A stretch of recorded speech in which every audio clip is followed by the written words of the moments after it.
ای رفیقانی طریقت گردی عشقم شارکه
کام چارەنووس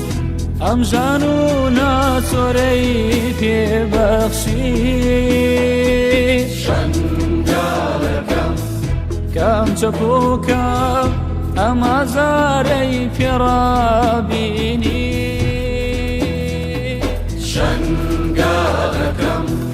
کام چارەنووس ئەم ژان و ناسۆرەی پێبەخشی کام چەپۆکە ئەم ئازارەی پێڕابینی شەنگاڵەکەم نەتۆرێی لە ئێمە نەتۆرێی شەنگاڵەکەم نەتۆرێی لە ئێمە نەتۆرێی شەنگاڵەکەم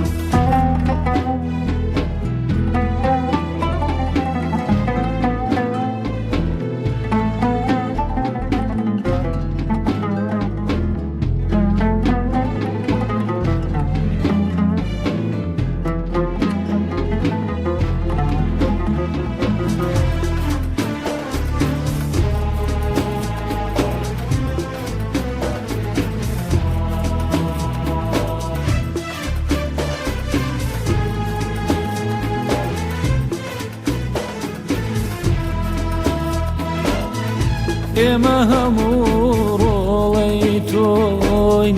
دەست لە کەمارت بەرێ نادەین کۆڵ نادەین شەنگاڵەکەم بەر لەوەی هێزی تاریکی بتنێژێت بە چاوان ئاسۆی ئازادیت بۆ دێنین شەنگاڵەکەم ئێمە هەموو ڕۆڵەی تۆین دەست لە کەمارت بەرێ نادەین کۆڵ نادەین شەنگاڵەکەم بەر لەوەی هێزی تاریکی بتنێژێت بە چاوان ئاسۆی ئازادیت بۆ دێنین شەنگاڵەکەم نەتۆرێی لە ئێمە نەتۆرێی شەنگاڵەکەم نەتۆرێی لە ئێمە نەتۆرێی شەنگاڵەکەم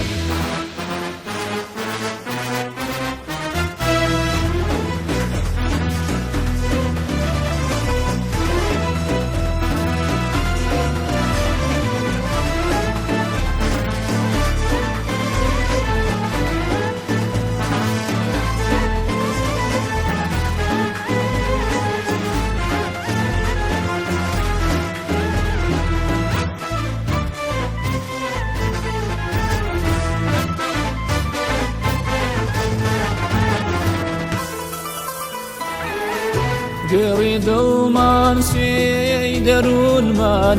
شورشی سوری بر خودان و آزادی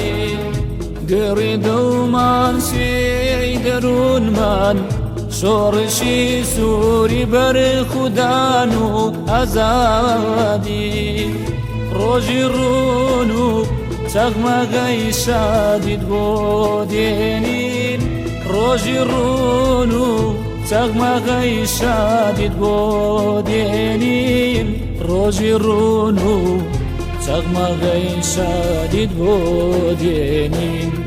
چغمغی شادید بودین شنگال بینەرانی عزیز و خۆشەوی سڵاوی گەرمی ئێمەتان پێشکەش لە بەرنامەی ئاوێنەی هونەرەوە هاتوونەوە خزمەت ئێوەی عزیز و خۆشەویست بۆ دیدار و بەسەرکردنەوەی دوو هونەرمەندی تر دوو هونەرمەندی زۆر عزیز و خۆشەویست لە ناوچەی گەرمیان لە دڵی کوردستان لە کەرکووکی هەمیشە خۆشەویست کاک زاهر کەرکووکی و کاک داوود جێژوان کە ئەمڕۆ ئەو دوو دەنگە ڕەسەنە لە گەرمیانەوە تەشریفیانەوە کردە سلێمانی و ئێمەش لە خزمەتیان لە بەرنامەی ئاوێنەی هونەرە کاک زاهریان زۆر خۆشحاڵم کە لەم بەرنامەی ئامادەی زۆر سپاس بۆ بەڕێستان و خۆ بەسەرکردنەوە بۆ تەنابتان هەر بژی کاک داودیان جنابیش زۆر بەخێربی بۆم بەرنامەیە زۆر سپاس بە جەنابتان زۆر سپاس بۆ ڕۆژهەڵات تیڤ جارێکی تر دەستخۆشتان لێ دەکەم هیوادارم بەردەوام لەسەر ئەو پرۆگرامانە هەر بژین زۆر سپاسان دەکەم جێگەی خۆشحاڵیە بۆ ئێمە و بۆ ڕۆژهەڵات تیڤیش کە بەڕێستان لە گەرمیانی خۆشەویست و تەشریفتان هێناوە کاک زاهریان با لە جنابتەوە دەست پێ بکەم پێم خۆشە باسێک لە خۆت بکەی کاک زاهر کەرکووکی کێیە بەڵێ من زاهر کەرکووکی خەڵکی شاری کەرکووکم هەر لەو شارەش لەدایکبوومە خاکی کوردستان ئێستاش هەر لەو شارەم بەڵێ جنابت کاک داود من داود جێژوان لە دایکبووی شاری کەرکووکم ساڵی 1969 هەر لە کەرکووک لە گەڕێکی شۆرزە تا ئێستاش هەر لە کەرکووکم و لەو گەڕەکەشم هیوادارم بتوانم خزمەتێکی بچووک بە هونەر و کوردستان بگەێنم هیوادار بەر سەرکەوتوبی پێم خۆشە بزانم چۆناوچۆن بوو کە کوێ نێو دنیای هونەر لە بەڕێستانە دەست پێ بکەم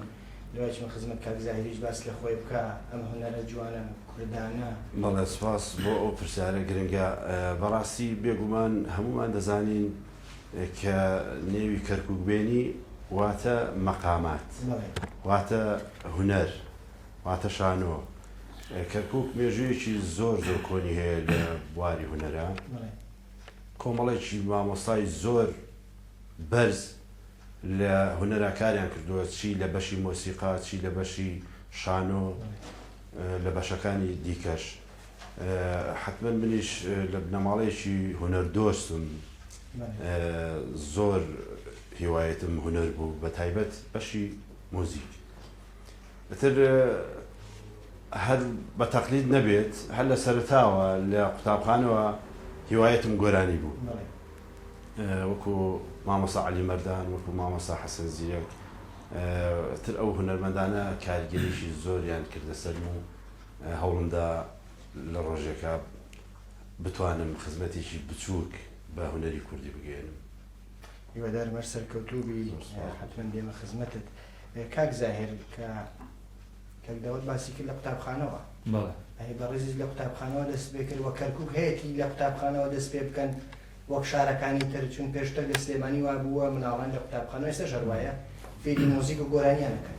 بەڵێ بەڕاستی ئەو کاتەی قوتابخانە کاتی ئێمە کاتی ڕۆژێمی باز بوو مەداخەوە کاڵین قوتابخانە بەشێکمان نەبوو بەشی سرود بوو لە قوتابخانە کاتی منداڵی بڵێم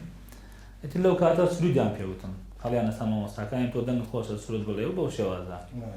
یعنی وەکو بڵێن وەکو سلێمانی ئێستا قوتابخانەکان پڕبێ لە موزیک و گۆرانی و بۆ شێوە نەبووە بەڵێ هەر بڵێن کاتی مامۆستاکان ئەبوون بە هەندەرمان لەو کاتەدا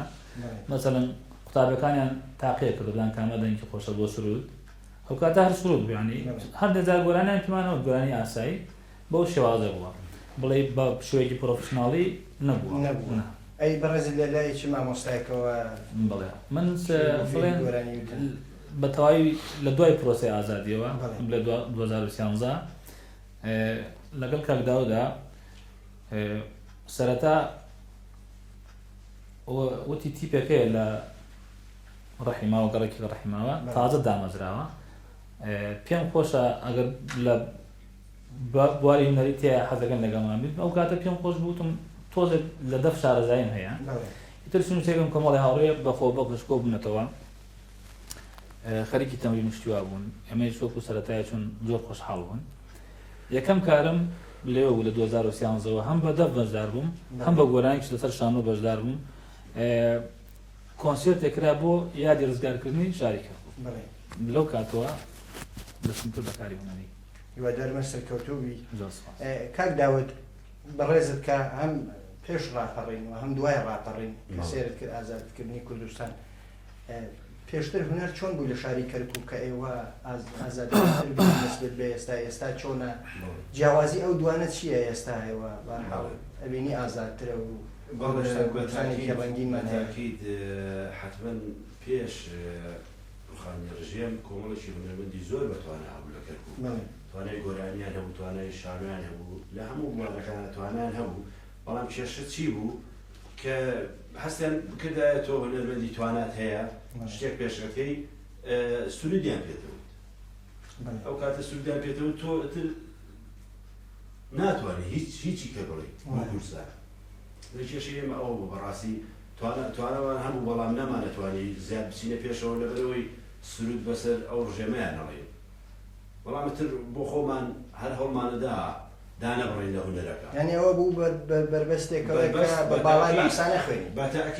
بەتەئەکید جا گۆرانێک ئامادە بووایە شتێک ئامادە بووایە لوزنەی ئەمنی گوێی لێ ئەگرت ئەبوایە ئەو شعرە ئەو هەنراوە هیچ پەیوەندیەکی بە کورد و کوردستانەوە نەبوایە بە هیچ شێوەیە دا ئەنشتن ئەتر ئەبوو مڵکی ئەوان ئەو شتە ئەگەر تۆ پێشەشت کردایە وەکو چۆن بڵێ لە ژێردەستی ئەوانە بووی داوا شتێکیان لێت کردایە نەتکردایە یان ئەبوایە ئەو شارە جێبێڵایە یاخود سرودێک بۆ ئەوان بوودایە کێشەکەی لەوەیە دوای ڕاپەڕین تر ئازاد بوو کەرکووک هەمومان هەوڵماندا وازمان لە هەموو شتێک هێنا وەکو کاک زایر لە شۆرجەوە کاک عەدنان شەویان لە ڕەحیماوەوە کاک ئاراز لە ئیسکانەوە هەر چەند گەنجێک کۆ بووە هەر یەکی لە گەڕەکێ بێ بەرامبەر هاتین تیپێکی جوانمان دروست کرد تیپێکی بەتوانە هەرچی شار و شارچکەی کوردستان نەما ئێمە سالاکیمان تێ کرد وەکو پێنجێن وەکو تەنکەک وەکو کۆیە وەکو هەولێر وەکو داقوق وەکو هەفتەغات بۆ یادی ئەو هونەرمەندانە مامۆستا حوسێن عەلی و ئەوانە وەکو پردێ ئەتر شار و شارچکە نەما ئێمە سالاکیمان تێ ئەنجامدا هیوادارمە سەرکەوتوو بن بەڕاستی ئازادکردنی کوردستان دروازەیەکی گەورە کرایەوە بەڕێوە هونەرمەندانە بەڵام بەداخەوە کەرکووک زۆر جاران ئەم تەقینەوە بە نەهامەتەیە کە ڕووی لە کەرکووک کرد بوو پێم وایە ئەمە هونەری دواخستەوە بەتاکید تۆ وەزعی ئەمنی ئەو کاتە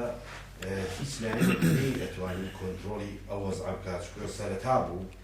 هەرچی هەوڵی خۆیان وەگەر کەرکووک لەناو بن دووبارە تەعلیب بکەنەوە بە تەقینەوە بە ناڕوفاندن بە هەموو شتێ لەگەڵ ئەوەیە ئەو ڕژێم بەو ئیملاقی خۆیە نەیتوانی کەرکووک بە کورسۆکات دوای ئەوە حتمما هیچ کوردێک کۆڵ نادات کەرکووک هەمومان دەبێت لێ شەهید بین کەرکووک هەموو کەس گۆرانی بووێت و هەموو کەس شەعری بووێت و هەتا چێ حەمرینیش ئازاد نەکرێن کورد نەبێ بەدەوڵەت کوردە چۆکدانەدا ئێستا بەو دەنگە ڕەسەنەی خۆت حەزەکەم چی پێخۆشە بۆ کورد و کوردستان بۆ خەڵکی خۆشەویستی کەرکووک سەرچاو کۆبلێ مەقامەڵێم هەر لەسەر قسەی جەنابەت زیاد ناوی کەرکووک دێنن و ئەو کاتە بۆ حەمرینیش هیوادارم بتوانم شتێک بڵێم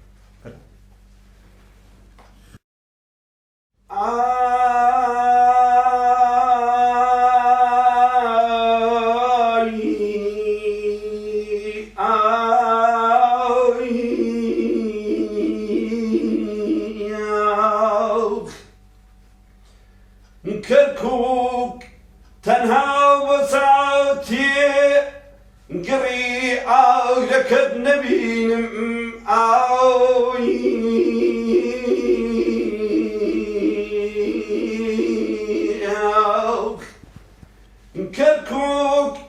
تەنها بۆ ساوتێ گڕی ئاگرەکەت نەبینێم هەستەکەم لە دنیانیم بێتۆ بۆچی مەژینم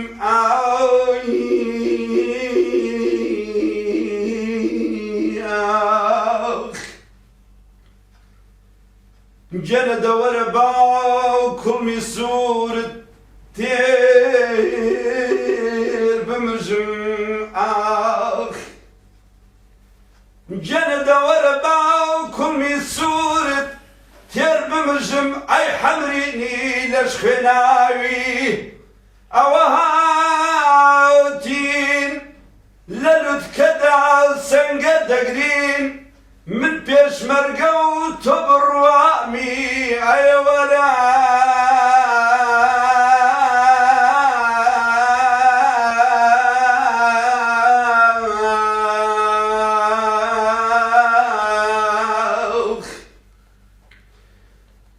کەرکووک وەسیەتی باوکمە جەنە ئەمن چۆن بیشکێنم ڕۆڵە کەرکووک هی کوردە و ئێوەش تۆڵەی بسێنە لە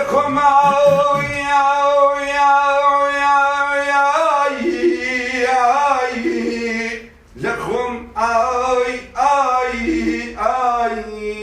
لە خۆما خۆش بێت هەر بژی کاس داوەتیان ئەو دەنگسەنا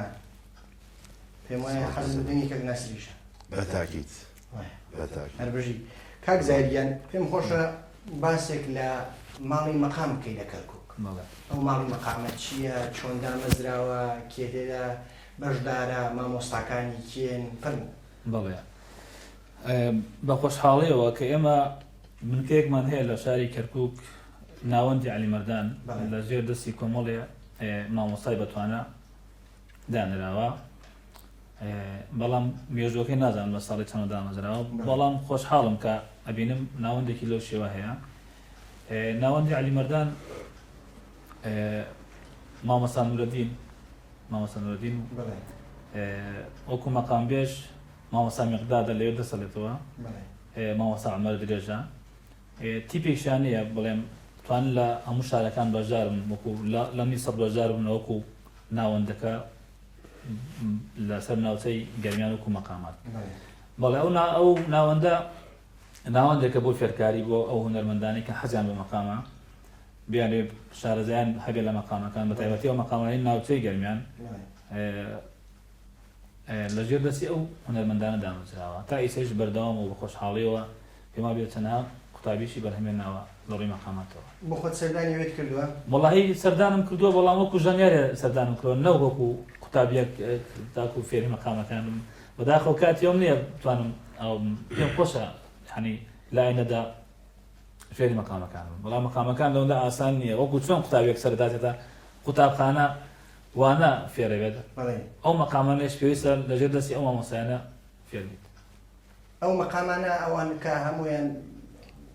بە جوانی ئەتوانێت ئێدای بکەن بە دنیای و مەقامەکان ئەوەی تایبەتە ناوچەی گەرمیانە خورشیدی ئایا کۆمەڵێ مەقامە ئەوەی کە تایبەتە بە ناوچەی گەرمیان حتمما مامۆستان ئەوان ئەی ئەو هونەرمەندانی شاری کەرکووک کێن جگە لە کاک داود و بەڵێ ئەوانەی کە مەقام بێژن بڵێن یان نهر بە گۆرانی وێژەکانەوە هەمویان ئێستا حەزەکەم باسێک لەو گۆرانی وێژانەی کەرکووک بکەی گۆرانی وێژەکان کێن چالاکن کێن دەنگ خۆشن بە تایبەتی ئێستا بنەماڵەی هونەرمەندی خوا لە خۆی وسڵح داوەدەمان هەیە نەوەکانی ئەو هەمیشە مەقامەکانیان بە زوندی وێشتوتەوە شارەدایان لە هەموو مەقامەکان هەیە و چالاکشن لە بواری هونەرە دەنگیشان حتمما لەو بنەماڵەیە بەناوبانگن کۆمەڵی هونەرمەندی لاومان هەیە بەڕاستی تازە لێ هاتوون یعنی کاری جوانەکەن بۆ هونەرمەندی خۆشەویست کاگە ڕزگار حەمەڕۆ فەرکوچی ژەنیارە سۆدوێ هەیە زۆر هاندەرە بۆ ئەو لاوانەی کە یانەیە بێنە ناو کاری هونەریەوە دەستیان ئەگرێ و کاریان بۆکە زۆر لە هونەرمەندانن بەڕاستی زۆر ناتوانم لای هەمویان بڵێم دەرمە سەرکەوتوی بۆیە پێم خۆشە جەنابیشت بە حەی بە زیندوو گۆرانێکی خاوە هەرچێکی کە پێت خۆشە لەم بەرنامەیە کە چون ئێمە مۆسیقامان لەگەڵ نییە شوێنەکەمان وانەیە کە تیپێکی مۆسیقا لەگەڵ هونەرمەندان دابنیشن هەر بۆیە بەسەرکردنەوەی هونەرمەندانەوە دیدار و بەسەرکردنەوەی و مێژووی ژیانیان تۆمارەکەی ئیمکانی وای نییە وای حەزەکەم ئێستا ئەگەر شتێکی تایبەت هەیە بیچڕی بۆ بینەرانی بەڕێزەویست پێم خۆشە گۆرانێکی ماوەسا عەدنان کەریمەیە بەسەری کەرکووکەوەیە پێم خۆشە کۆبلێ لەوەتان پێش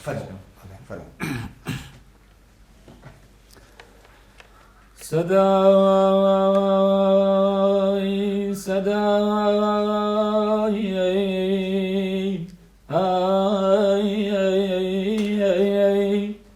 زیر و بازوون مەینەت سەر تەرزەنەی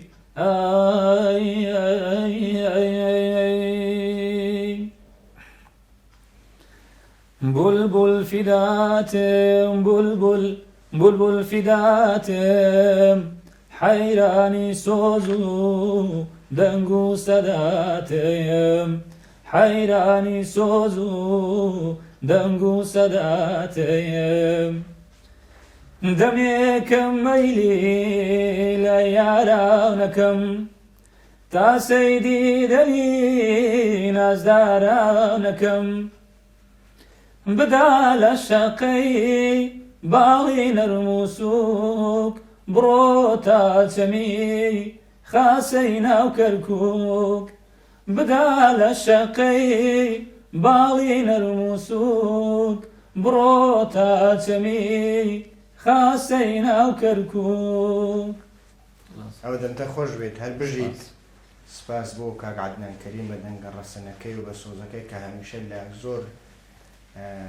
کارەساتی کووردا بەو دەنگە ڕەسەنەیە و ئامادەیە شتی پێشکەش بە کۆمەلگاکەی کردووە کاک داودگیان پێم خۆشە باسێک لە هونەرمەندانی ڕەسەنی کەرکووکەی ئەوانەی پێش جنابەت بوون کێنەوانە ئەگەر بیرت بێ یا بیست بێتە یا دی بێتتر بەڵێ بە تاکید هونەرمەندانی پێش ئێمە زۆر بوون وەکو مامۆستا حەمەد درێژ ئەو کەبیری مەقام بووە مامۆستا شکر خەیات تا ئێستا لە حەیاتە شکر بۆ ئەو دەنگێکی زۆر زوڵاڵیە لە شاری کەرکووک دانیشت ئێستاش بەڵێ مامۆستا شکر خەیات مامۆستا سڵاح داودەی ڕەحمەتی نوری برای ئەتوانم بڵێم کاک عەباس هەر کەرکووکیە کاک عەباس کاک عادلی برای دەنگێکی زۆر زوڵاڵی هەیە لە مەقاماتە شارەزای عەباس بەڵێ بە ئەو کەرکووکیە کاک عادلی برای دەنگێکی زۆر خۆشی هەیە کاک حەسەن غەریبە هونەرمەندانی زۆر چاکمانێ لە کەرکووکە بەڕاستی لەو بواری مەقامات بە تایبەت زۆر زۆرن کاک عومەر درێژە خۆی هەر کوڕی حەمەد درێژە ئەوانە هەر خەبیرن لە مەقامە مامۆستا عەلی مەردان هەیە حوسێن عەلی هەیە مامۆستا عەلی مەردان ئەتوانم بڵێم مامۆستای هەموو مەقامەکانە مامۆستا حوسێن عەلی لە ناوچەی کاکەی مامۆستا زۆرە ناوێنم بیرچووەتەوە بەڕاستی ئەوان شەر سەردانی ئەوەیەکەن زۆر زۆر زۆر ئەوانت بینیوە هونەرمەندان بینیوە ئەحمەد فەرەجە بەڵێ بەڵێ کۆمەڵێک گۆرانیبێژ بوون لە گەرمەسێر خوداداد عەلی و ئەوانە خوداداد عەلی بەڵێ ئەوانە نزیکن بە کەرکووکەوە چۆنەوە چۆن ئەوان زۆر کەم باسییان نەکرێ بەداخەوە نەوەڵی ئەوانش مامۆستان ئەوان شەر گەرمیانی بەڵام گەرمەسێر بەڵێن ئایەک شێوەیە ئەخوێنە سەر وەکو بڵێ خانەقین ئای شێوەیەک خۆیان هەیە کەرکووک ناوچەی کەرکووک گەرمیانی کەرکووک بە شێوەیەتر ئای ئەخوێنن نەخسە جیاوازی هەیە بەڵام ئەوان شەر بە گەرمیان حسابن و مامۆستای زۆر لێهاتوویان هەیە زۆر دەمخۆشیان هەیە شارەزایان لە هەموو مەقامەکان هەیە ئایە خورشیدیە خاوکەلە ئەڵاوێسیە بەڵام زیاتر مامۆستا عەلی مەردان توانم بڵێم خۆی چەند مەقامێکی دروست کردە زیاتر لە 40 مەقام ئەخوێنێ ئەو کە لە بەغا گوبانچیش زۆر معجوب بووە بە مامۆستا عەلی مەردان مەقامی تورکمانی هەیە مامۆستا عەلی مەردان قۆریاتی هەیە جا کەرکووک وەکو باسمان کرد چوار قەومی تایە لە تورکمانەکانیشە هونەرمەندی زۆر بەتوانایان هەیە زۆر شارەزایان لە مەقام هەیە لە قۆریات هەیە ئەوانش هەماشت ئێستا لە ناوەندی عەلیمەردان باڵێن لە ماڵی مەقام ئەچتە ژوورەوە وێنەی هەموو مەقام بێژەکانیان هەڵواسیە بە تورکمانەکانیشەوە زۆر جوان بە تورکمانەکانیشەوە هەموو ڕەنگ و ڕەشەی چولە ڕەزا ئەمە گۆرانەی مەقامبێژێکی زۆر کۆنی شاری کەرکووکە بە کوردی و بە تورکمانیش خوێندوێتی هابەی ڕەحمەتی عینن بە کوردی بە تورکمانی خوێندوێتی هابە تورکەمەن بوو هابە لە ئەسڵا خۆی کوردە کورد و خەڵکی تەرجلە تەرجل ئەوە 20 کیلۆمەتری لە کەرکووک چەند گۆرانی خۆشی هەیە کەسێکی شارەزایە کەشێکی زۆر شارەزایە لە مەقامەکانە بە تایبەت مەقامی بەیاتوانە بە کوردیش ئەیخوێنێت بەڵام لە تورکمانەکەیە زیاتر بەقووەتە ئەو بڕێکیش باست کرد ئەوە ئێوە لەوێ هونەرمەندان لەو نەتەوانەیە کە لە کەرکووکن پەیوەندیتان چۆنە پێکەوە زۆر چاچین بۆ نمونە شەوانی ڕۆمەزان با بڵێن کەرکووک یاری سینوزەرفی هەیە ئەوە هەر لە کۆلەوە باوە لە سایخانەکانە دائەندێ لە حەدیقەکانە دائەندێ کۆمەڵێکی برادری ئازیز و زۆر کۆنی ئەو شارە دێن سینی یاریەکەن تیپی مۆسیقا دێنن تورکمان و کورد و ئەوانە بەیەکەوە بەرامبەری ئەم بە کوردی ئەو بە تورکمانی خۆریا دەڵێن بەرامبەر یەکتر ئەو خەڵکە زۆری داخۆش و زۆری دا پیرۆزە شەوانی ڕۆمەزان بێ ئەو شتە ناوە لە کەرکووک پێم وایە کاک زاهێری جەناب لەو شوانە بەشداریت کردێری بەڵێ بێگومان ئەو هونەرمەندانی شاری کەرکووک لەو پرۆگرامەی شەوانی کەرکووک زۆربەیان بەشدار بوون هەم پێکەوە تورکمانێک و کوردیە تریان عەرەبێک و یعنی جیاوازی نییە ئەوەی باشە لە نێو نەتەوەکانی شاری کەرکووک هیچ جیاوازیەک نییە چەنها کۆنسێرتمان کردو تورکمانە عەرەبە هەمووی پێکەوە کراوە زۆر بە خۆشحاڵیشەوە هیچ کێشەمان نییە و هونەرەکان بەردەوامە بەڕێزت چیت بۆ کراوە کە بتوانی لە داهاتوودا کاری باشتر بکەیوە کارەکە درێژە پێ بدەیت لەوێ شوێنەگەیە پشتگیری بکەن سپانسرێت بکەن بەڕاستی تا ئێستا هیچ شوێنێک نییە وەکو پشتگیری من بکەن نەک تەنها من زۆربەی هونەرمەند هەر لە سندیگاوە تاکۆ من یعنی بەداخەوە حکوومەتی هەرێمی کوردستان یعنی بەجددی ئاوەڕی لە هونەرمەندانی کەرکووک نەداوەتەوە وەکو پێویست نییە یعنی ئەو کارانێکی کە خۆمانێکن لەسەر شانی خۆمانە یعنی لە ڕووی مادەوە بێت لە ڕووی معنەوە هونەرمەندان هاوکاریمانەکەن مەسەڵەن ڕێگامان پێ بشاندن ئەوانێک کە مامۆسان با گۆرانێکت بەم شێوە بێ بەم شێوە جوانترە مۆسیقاکەت بەم شێوە بێ لە ڕووی مۆسیقیەوە هاوکاریمانەکەن بەڵام لە ڕووی مادەوە هەمووی خۆمان هاوکاری خۆمانەکەین تا کوێستە من هیچ هاوکارێکم نەکراوە باشە شێوە ئیداریە لەسەری بەغایە لەسەر کوردستان لەسەر بۆ دوو بەشەوە بەشێکی لەسەر کوردستانە بەشێکی لەسەر بەغدایە تێکەڵاوە یعنی ئێوە بوون بە قوربانی بینی و دوو بەشە بەتاکی بەداخەوە بەڕێزت سرودێکت بۆ شنگال وتووە بەڵێ حەزەکەم باسێکە سرودە بکەیت چۆن بوو کە سرودە هاتە بەرهەم بەڵێ ئەو سرودا ئەو هەمومان ئەو کارەساتەمان بینی بەسەر شنگاڵە زۆر بەداخەوە بەڕاستی کارەساتێکی زۆر دڵتەزیێن بوو ئێتر هاوڕێی عزیزم کاکسەرکە و سابیر پەیوەندیم پێوەکردن کاکسەرکەوت پێشتر هاوکاری کردوم لە شیعر و لە چەندی شانۆگەریە بەشدار بووم وەکو مەقام لە شانۆگەریەکانە وتم ئەمە کارێ بۆ شنگال بکەم شعرێکم بۆ بنووسی وتی بەسەر چاو شەو بۆ بەیانی شعرەکەی بۆ هێنام شعرەکەی بۆ هێنام پاشان ئاوازەکەی هاوڕێی عزیزم هونەرمەند ئاتەش شاکر لە ماوەی چەند ڕۆژێکە ئاوازەکەی بەدانام کاری مۆسیقایش کاک ئاراز ڕەفعەت و کاکە شاوەی ساز و کاکە ئاگرین و هونەرمەند ڕزگار حەمەڕۆ کەرکووچی ئەو هونەرمەندانە بەشدار بوون تاوێ لەناو ئەو گۆرانیە وەکو دەنگیش هەر کاک ئاراز ڕەفعەت تۆمار کراوە و میکس و مایسترنیش هونەرمەند ڕزگار حەمەڕۆ کەرکووچیە زۆر سپاسی هەمویان دەکەم بەڕاستی جێی دەستیان دیارە و نمونەیان زۆر بێت هەربژ دەستەکەوتوی هەرو کلیپیان بۆ کردووی وەکو کلیپ هەرو کلیپمەیە تاکو ئێستا بەڵام وەکو لە پرۆگرامەکانە زۆر بەشدار بوومە لە ئاهەنگانە لە فیستیڤاڵەکانە چی بە دەف بێت چی بە گۆرانی بێت بەردەوامین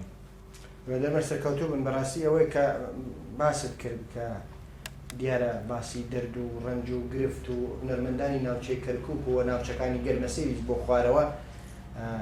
کۆمەڵە کێشۆگرفت هەیە هەرچەند لە سلێمانی و هەولێر و شارەکانی تریژەیە بەڵام ئێوە بەرچاوترامین هونەرمەندانی ناوچەی گەرمەسێر و گەرمیان هەر دەرناکەن جێگەی داخەمە ئەو لانکی هونەرە لانکی مەقاماتە کە ئینسان بەڕاستی دڵ یەسووتێ بۆ کارانە کە لەوێ ناکرێەوە هونەرمەندانەیە کە لەوێ ناتوانن کاری خۆیان بە جوانی پێشکەش بکەن بەڕێزت لەگەڵ کۆمەڵێک هونەرمەند ڕۆژهەڵاتی بە تایبەت کاک ناسر پەیوەندیت هەیە هونەرمەندانەی ڕۆژهەڵات پێم خۆشە باسێکیان بکەی لەگەڵ کیان زیاتر دۆستیکی هاو پەیوەندی زیاتر و چڕۆپڕەتەوەیەکەوە هاوکاری بکات. بەڵێ وەڵاهی من لێرەوە ڕێز و حرمەت بێ بۆ بنەماڵی ڕەزازی چاوەکانی ماچەکەم هەمیشە بە مامۆستایەکی خۆمم داناوە و وەکو برایەکی گەورەی خۆمم داناوە چون لە هەموو بوارەکانە هاوکاری مەکا و یارمەتی بەدار لێرەوە چاوی ماچەکەم دووبارە من وەکو باسم کرد لە سەرەتا جۆم لە گۆرانی زۆر گرت لەوانی خۆمان مامۆستا عەلی مەردان و تر کۆمەڵێک زۆر هونەرمەندی کەرکووک و حەسەن مامۆستا حەسەن زیرەک و مامۆستا مەسەر بەڵام کە هات مەسەر ئەوەی جۆ لە دەنجی مامۆستا ناسر بگرم بەڵام تر تەواو کاریگەری لەسەر دروست کرد هەوڵمدا وتم تۆ بڵێ بتوانم ڕۆژێک خزمەتێکی بچوو کەمیلەتەکەم بگەێنم لە ڕێگەی هونەرەوە وەکو ئەو مامۆستا بەڕێزە دەنگی مامۆستا ناسر تر من ناتوانم وەسفی بکەم بەڕاستی دەنجەکە بۆ خۆی هەموو کوردەی ناسێ خەباتێکی دوور و درێژی دروست کردووە چی لە سرودا چی لە بەرهەمە ڕەسەنەکانە خەباتێکی دوور و درێژی هەیە مامۆستا ناسر زۆر حەزم کرد لە نزیکەوە بیناسم بەڕاستی لە ڕێی مامۆستا جەمالی دەلاکەوە من هەوڵمدا چوومە لای بەڕێزیان وتم من دەروێشێکی مامۆستا ناسرم زۆری پێخۆش بوو وتی بە تاکید ئینشەڵا بەیەکەگەن ئەتر مۆعیدیشی بۆم دانا لە فڵان شوێن وتی فڵان ڕۆژێک ترێ بینی هاتمە خزمەت جەنابی پێم وابێ لە مەقەڕێکی خۆیان بوو لەناو سلێمانی هەر کە ئەو ڕۆژە تەعارفم لەگەڵی کرد وا بزانین هەموو دنیای خۆم بەڕاستی هەر ئەو شەوە منی ناردەوە بۆ کەرکووک بۆ ئەو تیپی هابا کە زۆر ئەو خولای ئەوانە بەڕاستی بۆ بەیانی ئاهەنگی شێ بوو لە زرجۆز کارمان جێبەجێ کرد لەوێ یادگاریشی زۆر خۆش دروست بوو لەگەڵ مامۆستا ناسرە بەڵێ لەگەڵ پێشمەرگەکانی کۆمەڵە پێشمەرگە خۆشەویستەکانی کۆمەڵە ڕسمی زۆر جوانمان گرت تا ئێستاش ماوە وەکو یادگاری لەم کاکە ماردین لەوێ ئامادە بوو. بەڵێ هیوادارمە سەرکەوتووی هەر بژیت سرودێکە تۆمار کردەوە و پێشمەرگە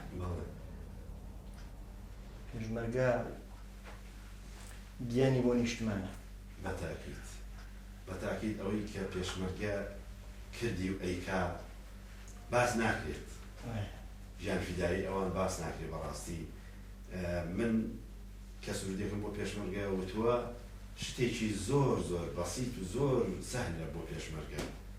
هیچم نەکردبوو بۆ پێشمەرگە بەڕاستی ئەوان ئێستا بەیانی جەژنە هەموو کەس لەناو ماڵ و مناڵی خۆی ئەوان وان لە سەنگەرەکانی تەلوەرد و حومەیرە و مەلا عەبدوڵڵا و لە سەنگەرەکانی هەرا لە پێشەوەی ئەوانن بە چرکە کاتیان نییە ئیسراحەتێ بکەن شوێ بدەن 24 ساعت ئەوان لە سەر سەنگەرەکان بەرگری لە شەرەف و کەرامەتی هەموو تاجێکی کورد دەکەن. سڵاو لە پێشمەرگە و چاوی یەکەکان ماسەکەم هەر شوار باچی کوردستان من هیوادارم بتوانم بەردەوام بم لەسەر سرود بە تایبەت بۆ پێشمەرگە. ئەو کلیپێکە کراوە شعرەکەیان کێ ئاوازەکەی داناوە حەزەکەم باسێکی بکەی کێ مۆسیقاکە کردووە لەم دوایە شەڕی داعش تووشی کوردستان بوو ئەتر ئەوەی کە پێشمەرگە کردی بەڕاستی باس ناکرێت منش هەستی کوردایەتیم جولا بەڕاستی وتم چۆن بتوانم خزمەتێکی میلەتەکەم بکەم یاخود پێشمەرگە بە تایبەت برادری شاعریم زۆرە زۆر بەتواناشن وەکو مامۆستا شکوور خوێنبار لێرە چاوی ماچەکەم کاک موتیق جەباری چاوی ماچەکەم شاعری زۆر باشمانەیە لە کەرکووک شعریان بۆ ناردم بەڵام زیاتر گۆرانی بێش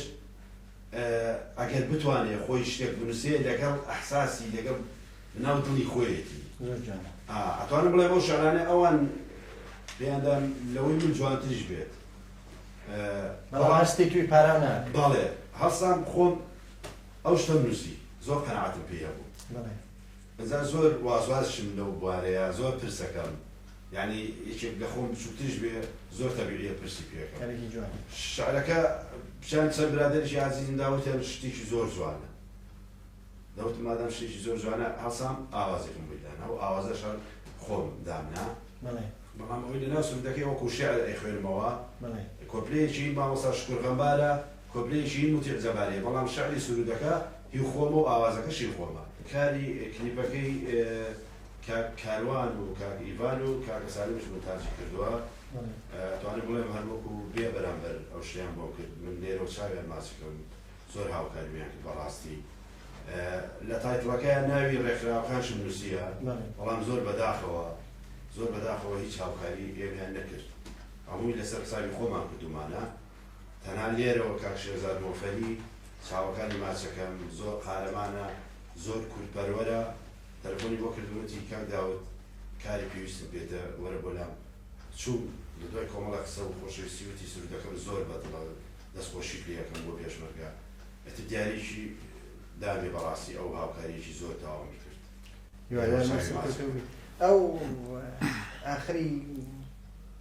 سرودەکە پێم وایە مەقامی سەلاح داودن گونجاندووە بۆ کاری چی بچی سرودەکە شعرەکە ئاخیر کۆپلەی نێوی کەرکووک دێنم کە نێوی کەرکووک دێنم سەلاح داودەش حتمەن کە بڵێ کەرکووک یعنی سەلاح داودە زۆرم پێخۆش بوو وتم بۆ ئەوەش پرسیارم کرد وتم کارێکی وام کردووە ئەو کۆپلەی مامۆستا سەلاح داودە چۆنە لە ئاخیرا دایلی زۆریان پێخۆش بوو فکرێکی زۆر جوانەوەتی تۆ بەڕاستی وەفایەکشە بۆ مامۆستا سەلاح داودە و نەماڵەکەی هیوادارم هەر سەرکەوتوو بن سپاس بۆ دۆستە خۆشەویستانش کە یارمەتی جنابەتیان کردووە بەڕاستی کارێکی شیاوە هیوادارم کە ئەو هونەرمەندانەی کە لە کەرکووکن دەستیان بگرن بەرحاڵ یارمەتیان بکەن کۆمەکیان بکەن بۆ باشتر بەرهەم بێ بۆ خزمەت مۆسیقا و گۆرانی کوردی و بۆ خەڵکی نیشتمانەیە کاک زایرگیان ڕەمزی کەرکووک چی لای تۆ؟ کەرکووک ئەو کەرکووکەیەکەوە چەنەها شەیدی دراوە لەسەری کەرکووک بەڵام بەداخەوە هەر بۆ خۆی ماوە کەرکووک وەسفی کەرکووک ناکرێ ینی بەڕاستی ئەو نەشرینە لە هەموو کوردستان لای هەموو کوردێشرینە چی لە ڕۆژەڕادێ چی لە ڕۆژاوا بێ بەڕاستی شارێکی تایبەتە ینی نازانم چۆن وەسفی کەرکووک چیت بەدەستەوەیە بۆ داهاتوو بۆ کاری هونەری کە لە کەرکووک یارمەتی بکەن بەرحاڵیان بۆ خۆت بیکەی بەڕاستی بێ هونەرمەندان تۆزێک هەوڵبن بۆ خۆیان وانە بەتاکید لە کەرکووکە ئەبێ خۆت هەوڵ بۆ خۆت دێ ئەگەر بتەوێت دانە بڕێ لە هونەرەکە چی هەوڵت داوە چی بەڕاستی ئاواز هەیە لە بەردەسا ئاوازێکی نوێ هەیە لە بەردەسا توانم بڵێم ئاوازەکە سەر کۆپلەیەکەمی خۆمە ئەو دوای هونەرمەندی عەزیز عەدنان شەویار جوان کاری تیا کردووە ئەو ئاوازە حازرە لە حاڵی حازر لە بەردەس هەیە بەڵام ئێستا لەم کاتەیە بەهۆی شەڕی داعش و ئەم نەهامەتیە لە کوردستانی کردووە دەیدارایی پێم باش دوای ئەم کێشانە ئەو گۆرانیە تۆمار بکەم وەک ئەلبوم لە بەردەستانی تۆماری بکەیت وەکو ئەلبوم چۆن زیاتر هەر نەبێتە کۆنسرتەوە یا لە پرۆگرامەکانە بەردەر بکەمانە هەمووی کۆ بکەیتەوە بیانکەی بە ئەلبومێک بەڕاستی کاکە جەلالگیان من ڕاستە ئەلبوم شتێکی جوانە بەڵام بۆ چوونی من وا خۆم یعنی ئەمە بۆ چوونی خۆمە ساڵی بەرهەمێک هەبێ بەرهەمێکی جوان هەبێ کلیپێکی جوان هەبێ یعنی هونەری بێ ئەوەی بێ کە خۆت بەدڵی خۆت بێت زۆر لە ئەلبومێک باشترە بەلای منەکەوە ئەلبومێکی بازاڕی بکەیت بڵاو بێتەوە من پێم باشە ئەوم پێ جوانترە ینی ساڵانە کارێکی ئەگەر بکرێت مەسەلەن یعنی مادەت بەدەستەوە بێ بتوانیت لە ساڵێکا 2 بەرهەم بکەیت 3 بەرهەم بکەیت بەڵام هەر نەگە ساڵی بەرهەمێکی جوان تۆمار بکەیت بدرێ بە کەناڵەکان زۆر باشە لە بەلای منەوە کە ئەلبومێ بکەیت ئەوە وردە تۆ ساڵی ئەلبومێ بکەیت ساڵی بەرهەمێ بکەیت خۆی ئەبێ بە ئەلبوم جگە لەوەی لە کۆنسرتەکان و لە بەرنامەکان بەشدارە بین ئەوانە ئەو شێوازی بکرا ئەوانە ئەوکو ئەرشیفەمێنێ بەڵام وەکو کاری کلیپ بەبەرداوامێنێتەوە جنابیش ڕاتر وایە کاک داود کە ساڵیانە کلیپێک بکرێ کارێکی بە پێست بکری یا بە ئەلبوم بدرێتە بازار وڵایی کاک زەربە پرسیارەکە زۆر جوانە بەڕاستی وەکو کلیپ ئێستا کلیپ زۆر بووە کلیپ ئەگەر بە کلیپ بێ بەڕاستی یعنی ئێستا تۆ لە ڕادیۆیەکەوە تەمشاکی مامۆستا سەید عەلی ئەزغەرە چۆن دڵت تێ لایەتی ناتوانانی ئەوە کە ئەتوانم بڵێم نیوەی هونەرمەندانیش تەنانەت دوێنەکەشیان لەبینیە کە ئەو دەنگە ئەوە گۆرانی معنای گۆرانی بەڕێی من بۆ گوێیە گۆرانی بۆ گوێیە بەڵام تۆ کلیپێک ئەەکەی ڕێز و حرمەتم بۆ ئافرەت هەیە بەگشتی چەند ئافرەتێک دێنی عەرزی ئازەڵاتەکە لێ و عەرزی خۆیەکات چاو دەورە بینێ لەوێ جۆ دەوری نییە ئایا ئەوە راوە تۆ شاعیرێک دایناوە شەونخونی پێوە کردە تۆ بڕۆی بە کلیپێکی ئاوا خەساریکەی بەخوا نەبێ باشترە گۆرانیەک دەبێت لە ڕادیۆیەکەوە خەڵک گوێی لێبێ بڵێ خۆزگاتەوە نەبووایە بەڕێی من ئەوە خۆشترە لە کلیپێکی خراپ کلیپەکە لە ناو بۆڵە گوڵزار و سروشتی کوردستان بێتی کلیپێک هەیە هەموو تەواوکەری یەکتریە مامۆستا جەلال تۆ هەنراوەیەکی زۆر جوان بۆ کوردستان نووسراوە بۆ سروشتێکی کوردستان نووسراوە ناکرێت بچیت لە شوێنێکی نەگونجاوە ئەبێ بچیتە شوێنێکی تەواوی سروشتی کوردستان بچیتە لای ڕەشماڵێک بچیتە شوێنێک کە کەلتوری کوردی پێوە دیار بێ بچیتە لای کانی و ئاوێک بچیتە شوێن پێی پێشمەرگەیەکی شەهید چۆن مامۆستا ناسر ئەو با بڵێن حەدبەی دروست کرد ئەو شتەی دروست کرد کە گۆمەشین ئەو بەسەراتی پێشمەرگەیەکی هەر قارەمان بووە لەو گۆمەیە خۆی شۆری و لێوێ خنکاوە کە پێم وابێ مامۆستا شێرکۆ و هەبزانم کاک ئەحمەدی باز شعرەتی ئەوە ببوورە شعری ئەوە ئەویش توانێتی کردوێتی ئەو مەقامە ئەوە خۆی لە خۆیدا ئەبێتە کلیپ نەوەکو تۆ بچیت مەسەلەن شعریشی زۆر جوانی کوردی بشێوێنی بە کلیپێکی زۆر نەشیاوە بڕە کلیپ کراون کلیپەکان کە لەوانەیە لە ئاسی هونەریەوە زۆر نزم بن بەڵام کلیپیش لازمە کلیپەکان لە سروشتی کوردستانە جوانی کوردستان کاک زاهیریان بەرەو کۆتایی بەرنامەکە ڕووین بەرحەڵ پرسیار زۆر بوو حەزمەکە زیاتر باس بکەین لەسەر هونەر لە ناوچەی گەرمیان لە خۆتان هونەرمەندانی دۆست و ئاشناتانەوانەیە کە زەحمەتیان کێشاوە بوو خاکی کوردستان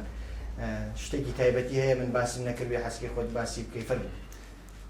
دووبارە دەستخۆشتان لێکەم بەڕاستی بەرنامەی ئاوێنە بەرنامەیەکی زۆر سەرکەوتووە کۆمێکێکم لە بینەری ئەو بەرنامە ئاوێنەی هونەر ببوورە زۆر ستاف بۆ و ستافە جوانە دەستخۆشی لە بەڕێستانەکەم و نمونەتان زۆر بێ و هەر لە خزمەتی هونەری کوردستان چاوەکەمیان خۆشبی کاک داودیان جنابەت شتێکی تایبەتی هەیە من باسم نەکردوێ حەز بکەی باسی بکەی زۆر سپاس بۆ جەنابەت پرسیارەکان هەمووی لە جێی خۆی بوو ئەوەی کە لە دڵی ئێمەیا بوو جەنابەت ئاماژەت کرد هیوادارم بتوانی عەزێت بکێشی کەرکووک هونەرمەندی زۆر چاکی تایە هونەرمەندی زۆر شارەزای تایە حەزەکەم ڕۆژێ بیتە خزمەتت بکەین بە هونەرمەندانی کەرکووک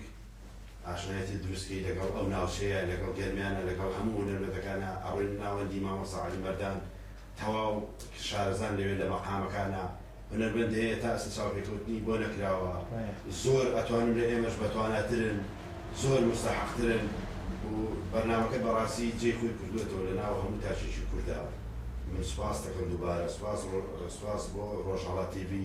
سوپاس بۆ ئەو ستاف و بەڕێزا ئەرک و باند و گونتان کێشا زۆر سوپاس بۆ جەنابتان دووبارە سپاس بۆ ئێوە بۆ لطف و محبەتتان بۆ میهرەبانیتان کە لە کەرکووکی خۆشەویست و تەشریفتان هاتە ئێرە و من لە خزمەتتانە بووم بێگومان ڕۆژهەڵات تیڤیش هەمیشە درێغی نەکردووە ئەوەی هەروە چۆن پێشمەرگەی کۆمەڵە لە بەرەی شەڕات دژ بە داعش هاتە کەرکووک و دەم خاکە پیرۆزات دژ بە داعش شەڕی کرد کە خاکی پیرۆزی کوردستانی پێچۆڵکردن تەلەڤیزیۆنی ڕۆژهەڵات تیڤیش ئێمەژە و پێشمەرگەی حەزەکەم بێمە لای ئێوە و لە کەرکووکی خۆشەویست لە خزمەتەوە هونەرمەندانە میوادار مەر سەرکەوتوو بن زۆر خۆشحاڵم کە لە بەرنامەکە ئامادە تاکید دووبارە سوپاس بۆ جەنابەت لە کەم کوڕیمان ببورن هەستکەم کوڕێکە بێ هیوادارم توانی بێتمان خزمەتێکی بچووکی کوردستان بکەین و ڕۆژهەڵات بکەین هەربژین سپاسدانەکەم قوربان ڕێستانەیە بینەرانی عەزیز و خۆشەویست بەم شێوەیە گەیشتینە کۆتایی ئەم بەرنامە لەگەڵ دوو هونەرمەندی عەزیزی ناوچەی گەرمیان کاک زاهیر کەرکووکی و کاک داود جێژوان بە سرودێک یان بە کلیپێک دینە کۆتایی بەرنامەکە تا دیدارێکی تر و تا بەسەرکردنەوەیەکی تر هەر شاد و سەرکەوتوو بن.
پێشمەرگە ئەی ڕۆڵە گیان ئەی گیان فیدای کاژی کوردستان ئەی پێشمەرگە ئەی ڕۆڵە گیان ئەی گیان فیدای کاژی کوردستان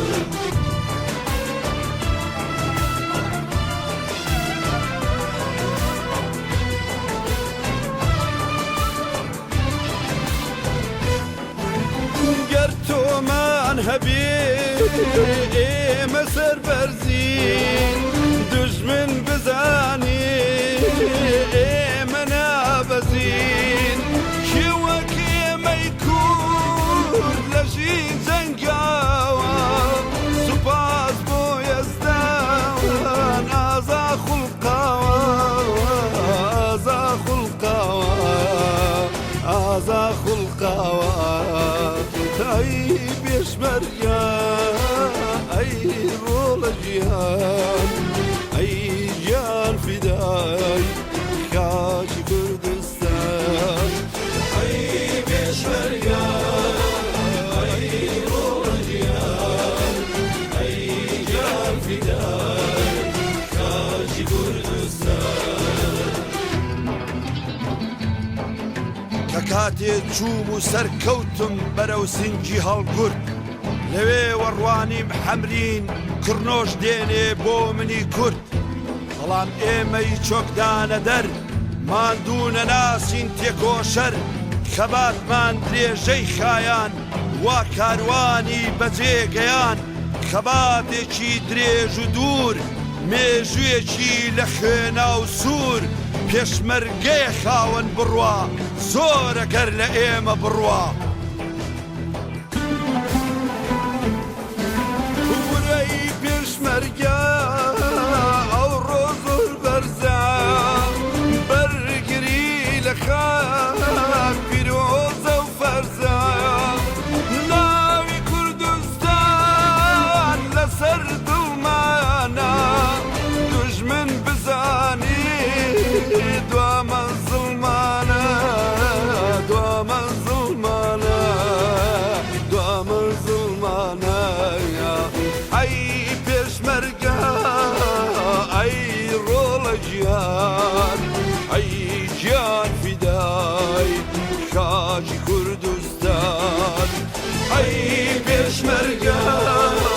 ئەی ڕۆڵە گیان ئەی گیان فیدای کاژی کوردستان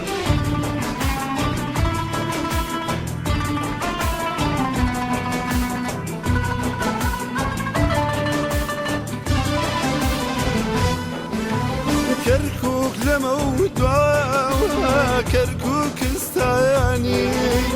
بەڵام بۆ دوژمن تۆ گۆڕستانی بەخێنەی نووسی کوردستان سەرکەو تەواوی جیهان تێکرا بۆی دەرکەو تێکرا بۆی دەرکەو تێکرا بۆی دەرکەو ئەی پێشمەرگە ئەی ڕۆڵە گیان ئەی گیان فیدای کاژی کوردستان ئەی پێشمەرگە ئەی ڕۆڵە گیان ئەی گیان فیدای کاژی کوردستان